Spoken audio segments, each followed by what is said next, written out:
Hi guys, how are you all doing? Welcome to the third episode of Morning Chai and Ikigai. This is your podcast host Priyanka.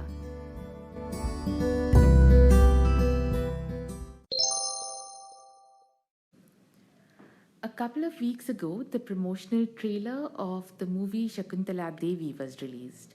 Now, this is Bollywood biographical take on the life of Shaguntaladevi.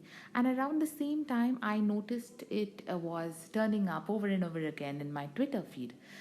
So at that time, my curiosity was piqued. Now, at this point, I knew very little about Shakuntala Devi. I just knew that one, she was Indian, and two, that she was a mathematical genius who had achieved for herself the moniker of the human computer. But other than these two things, I knew very little about her. And yet, I found myself looking forward to this movie mainly because there was Vidya Balan starring in it, and Vidya Balan is one of the most versatile eponymous actresses of Bollywood. So I had decided that I would watch the movie on the very day of its release itself. But come 31st July, and it was released on Amazon Prime, and I conveniently forgot all about it. So by the time I realized that it was the day of release, it was way late into the night. In fact, it was the wee hours of the morning, I can say. It was around 2:30, I think, 2:30 a.m. I was doing a piece. I was writing an article on something, and that is when it hit me that I'd forgotten all about it. Now, at this point, I could put it off for later. Obviously, it was a video streaming site, and I could watch it anytime I wanted. That meant I could watch it the next day or the next day after that. But like Vidya Balan rightly says in the movie, we Indians are like that only. So I, being an Indian, love drama as much as any other Indian loves it. And so, even if it means watching a simple movie on a video streaming site, we have to add a little bit of drama in it. So I decided that I would watch it right then, right there, because it would be one job ticked off from my to do list of the day. So at that point, I thought that if I found it boring, of course, I would doze off in between and keep it for later, so for the next day. But 15 minutes into the movie, and I realized how riveting it was. It was fantastic, and I just couldn't stop. I wanted to watch it completely, and I watched it through and through. And I must say that Anu Menon, who is the director and the writer of the movie, has done a fantastic job. She's done a more than fine job at taking us through the professional and personal journeys in the life of the mathematical genius. Um, Having said that, the film comes with a disclaimer at the very outset.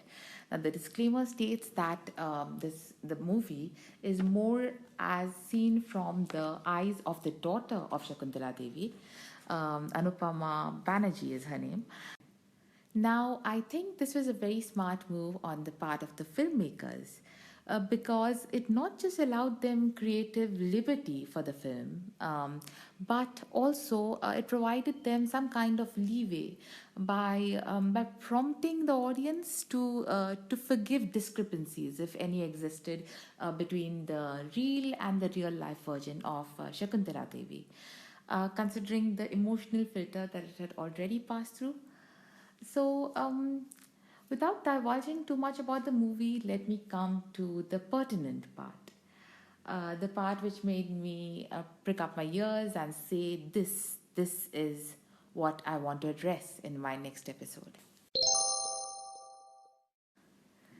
So, there is this strange and bitter truth that this movie beautifully emphasizes upon. I like to call it the irony of success. The fact that our personal lives and our professional achievements can be totally and completely independent of each other. But society has this weird way of mixing up the two. It likes to believe that these two accomplishments, your personal accomplishments and your professional accomplishments, are related. Someone who's doing completely well in his professional life is expected to be satisfied and content in his personal relationships, and vice versa, of course. And if that doesn't happen, we tend to feel gobsmacked.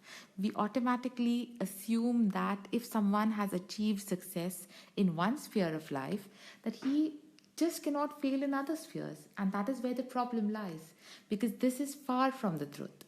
Now, I know so many wonderful people who are extremely skilled and adept at their profession, but their personal life may be not going so great. In fact, everybody tends to feel that this man or this woman has got everything going in their favor, but they may not be having the best personal life, or their personal life could even be in shambles. So, having said that, I have learned, not always through the easy way, but I have learned never to judge someone, especially when I know only half the story. And trust me when I say this, in life and relationships of any kind, be it your best friend, be it your one true love, um, be it your sibling, or even your spouse, everybody is a half story.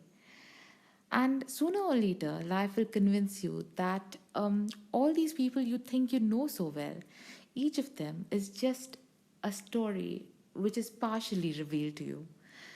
There's always going to be certain truths about them that you don't know, and that you will never know. And there will be some, probably they have gone through certain experiences, some joys that they may have given up. Maybe they have made some kind of compromises that you're not aware about. Um, Everyone has gone through some kind of struggle which only he or she is aware of, and that has made them the way they are. Um, so, the only story you can fully claim to understand, and the only person you can completely know, is you. And even that seems impossible at times. Coming back to the movie, Shakuntala Devi was a person who knew exactly what she wanted. She knew what she loved. She loved maths, and she wanted to express her love in a very uninhibited fashion. She wanted to live freely. Freedom meant everything to her. She wanted to laugh openly, and this is portrayed very well in the movie by Vidya Balan. Shakuntala Devi was someone, I've done my research on her, and I have realized that she was a personality who was much. She was a woman of great strength, but she was much more than that. She wanted to be rich and famous, and she wanted to make it big. But our Indian society back then had a problem with that. Now, why? Because she was a woman, and strong women are often seen as a threat by society. Now, this made me ponder on whether things are any different now than they were back then. Frankly speaking, we still have miles to go in this department. We are moving ahead at a snail's speed, you may say. Women's empowerment, emancipation, even feminism. These words they're still trying to jump out from podcasts and from books, and um, they're still trying to jump out from all of this and come into reality.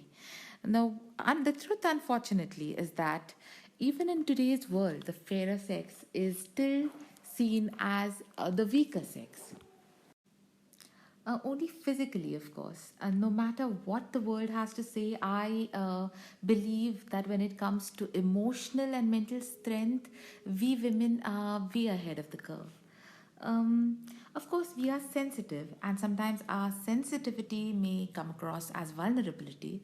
But when push comes to shove, I think we are capable of great transformation.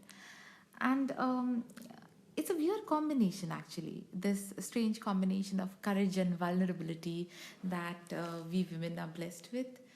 Um, but the grouse that I have with society is that no matter how liberated the world says it is, and no matter which end of the world you are living in, if you are a woman, you will always be quote unquote expected to make choices that fit with this image society has made for you.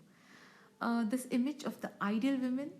The ideal woman is one that will manage a fine balance between her professional life and her personal life, between her work and her home.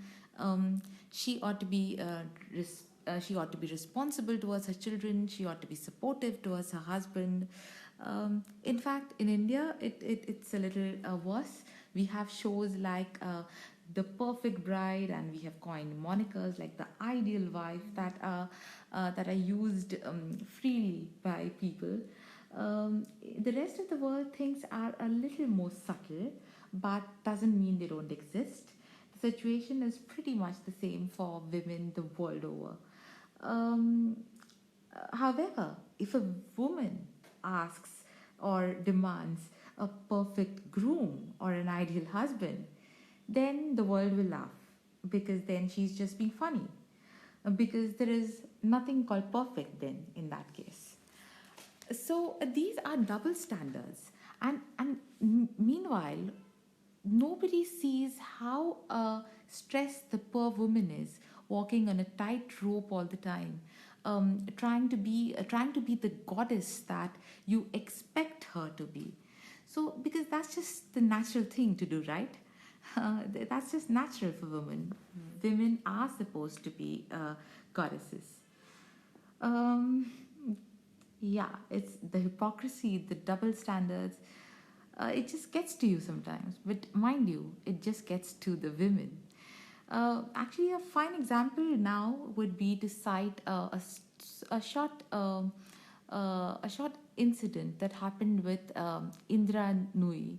Now, I heard her out in an interview, and at that time, I was just announced to be the CEO of Pepsi and Co. Now, we know Indra Nooyi to be the independent, emancipated woman that she is. But in that interview, she spoke about the time when she was promoted to become president of the company. And she said that she had returned home exultant to share the good news with her mother. And when she told her mother, the first reaction her mother gave was even without batting as much as an eyelid, she said, "वो ठीक है, जरा नीचे जाके दूध ले आओ."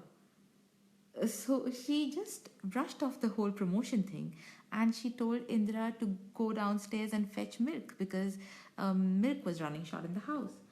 So the audience laughed at this, of course, because somewhere they felt connected. Women watching this video also smiled. Believe me, I smiled too, because somewhere deep down, a small little sadistic part of us um, is it finds solace in the fact that we are not in this alone. That even Indra Nooyi is with us. Even she is facing the same ordeal. And the weird part about all this was that Nui, in all her modesty, was saying this so matter of factly. It was like no big deal, rose ki baat hai, and that's what it has become. It has become a rose ki baat, a daily affair, and the problem is that we have turned complacent towards this sub-average treatment that is doled to us. Now, why? Well, because it seems silly to complain about these things when there are much more grisly issues looming over our head, right? Because what about rape threats for wearing outfits that are considered revealing or inviting? Why? Because we are women? What about eve teasing then? Because that may just turn into a full blown crime if we try to raise our voice against it. Why? Because we are women. Also, all over the world, women all over the world will relate to this. And there was this whole issue about the gender based pay gap. We were working as much as our male counterparts and we were earning far less. Why? Because we are women. Sexual harassment.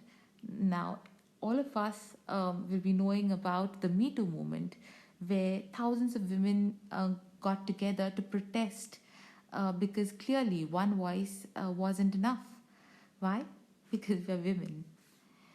So, not much has changed down the ages. So, all these issues still exist in our society. So, when all these issues are constantly there, happening around us, happening to women around us, how can we complain about something as trivial as unfair expectations? That's the logic, right? We feel we are being unfairly dramatic. Yes? Well, no, because that's where it all stems from. Um, the first step to promoting any kind of toxic masculinity is the fact that we are okay with the sub average treatment that is doled out to us. In fact, it's not just the men. I'm talking about toxic masculinity, but it's not just the men that are responsible. More than half of the times, the standards by which women are judged are raised by women themselves. Like someone from an older generation, a woman from an older generation may feel that if she could do it, why can't her daughter-in-law, or why can't her daughter, or why can't her neighbor's wife, or maybe her neighbor's daughter, or and the cycle goes on. It's like this vicious cycle that is created, that starts off with a woman, and of course it is passed on by women and it ends with a woman. Meanwhile, the bar is raised, the pedestal is set higher, and the weak woman in all this keeps trying to reach that pedestal. Of course, despite she's aware that she is not happy doing this, but she feels compelled to reach that pedestal. So when some women like Shakuntaladevi dares to rebel and dares to break the stereotype, or dares to ignore that pedestal and prefers to be happy instead, when such a woman chooses to be happy instead of being up there listening to society, she is deemed as a deviant, and she has to obviously deal with brickbats coming at her from all directions. She has to face criticism. Why? Because she's not in the so called quote unquote normal bracket.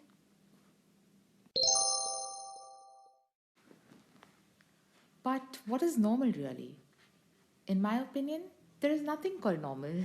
It just doesn't exist.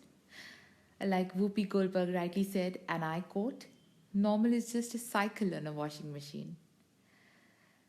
Yeah, I think normal is ordinary. It is boring. And who wants to be normal when you can be crazy, when you can be excited and passionate about things you love, about things that truly matter? Shakuntala Devi did not want to be normal. She wanted to be happy instead. She was um, she was such a personality, effervescent, bubbly, and she had a great sense of humor. She was all that and so much more. The film also portrays a melange of other dilemmas that she had to face during her lifetime. Um, there was abject poverty, the whole issue of the drudgery she spent her childhood in, that haunted her for the rest of her life. Also, her various experiences with men. Then there was the troubled relationship that she had with her daughter. Um, Needless to mention, her genius in maths and mental calculation stole the show in for most part of the movie. But for that, you'll have to watch the movie to know what I mean. But believe me, even as the story moved from one dilemma, one phase to another, there was not a single moment where the gloom was overbearing or where the film felt too heavy. And that was apparently how Shakuntala Devi was in reality. She was always cheerful and enthusiastic, and she was immensely self confident. But more than all of this, um, she was flawed, just like the rest of us. The only difference, however, was that she was accepting of her flaws. And that is how she dealt with her life. And that is probably how every woman should deal with their lives. Um, we do not need to be a genius like Shakuntala Devi.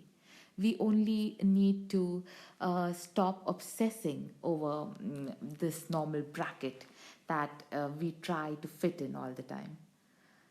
And let that be the takeaway from this episode of Morning Chai and Ikigai. Stand up for your worth.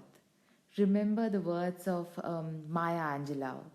She said, each time a woman stands up for herself without knowing it possibly, without claiming it, she stands up for all women.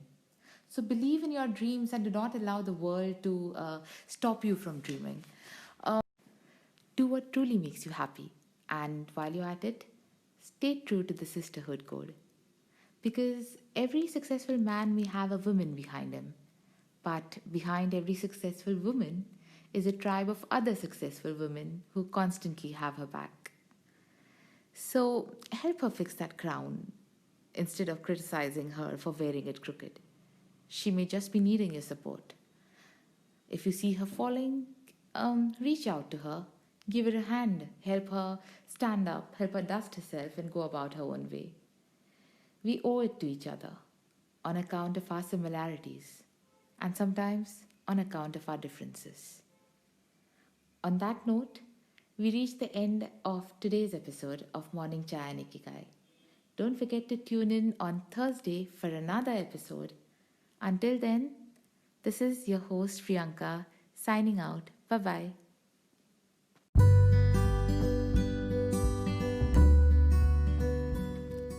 Morning Chai and Ikigai is a bi-weekly podcast. That means fresh episodes will be out every Thursday and Sunday. For those who want to connect with me outside the pod, I am there on Twitter and Instagram. My handle is Dr. Priyanka Naik, that is Dr. Priyanka Naik. I am also there on Facebook and I blog at drpriyankanaik.com.